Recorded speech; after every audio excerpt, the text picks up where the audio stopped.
तर बातमी आहे वर्ध्यातून 12 वर्षीय मुलीच्या हत्येप्रकरणी वर्ध्यात आक्रोश मोर्चा काढण्यात आलाय। आरोपीला फाशी देण्याची फास्ट ट्रॅक कोर्टात खटला चालवण्याची मागणी या मोर्चाद्वारे करण्यात आलेला आहे। आम्ही वर्धेकर बॅनर खाली वर्ध्यातील सर्व सामाजिक संघटना, नागरिक, राजकीय पक्ष एकवटलेले आहेत। या मोर्चाचा आढावा घेतला आमचे प्रतिनिधी सचिन पोफळी यांनी। पाहूयात। 12 वर्षीय चिमुकलीची हत्या करण्यात आलेली आहे। दगडाने ठेचून तिची हत्या करण्यात आलेली आहे। अत्याचार झाले असल्याचा संशय सुद्धा व्यक्त करण्यात आलेला आहे। एकंदरीत आरोपीला फाशी द्यावी, कठोरात कठोर शिक्षा द्यावी, फास्ट ट्रॅक कोर्टमध्ये हे प्रकरण चालावं या मागणीसाठी एकंदरीत वर्धेकर रस्त्यावर उतरलेले आहे। विविध सामाजिक संघटना आणि विविध पक्षातील लोक असतील किंवा नागरिक असतील हे रस्त्यावर उतरून एकच आक्रोश करत आहे। एकंदरीत हा मोर्चा जो आहे तो जिल्हा छत्रपती शिवाजी महाराज चौकाकडून जिल्हाधिकारी कार्यालयावर धडकणार आहे।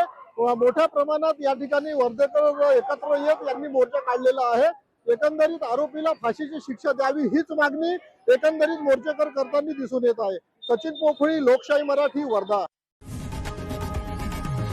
लोकशाही मराठी ऐका, पहा, जागरूक रहा।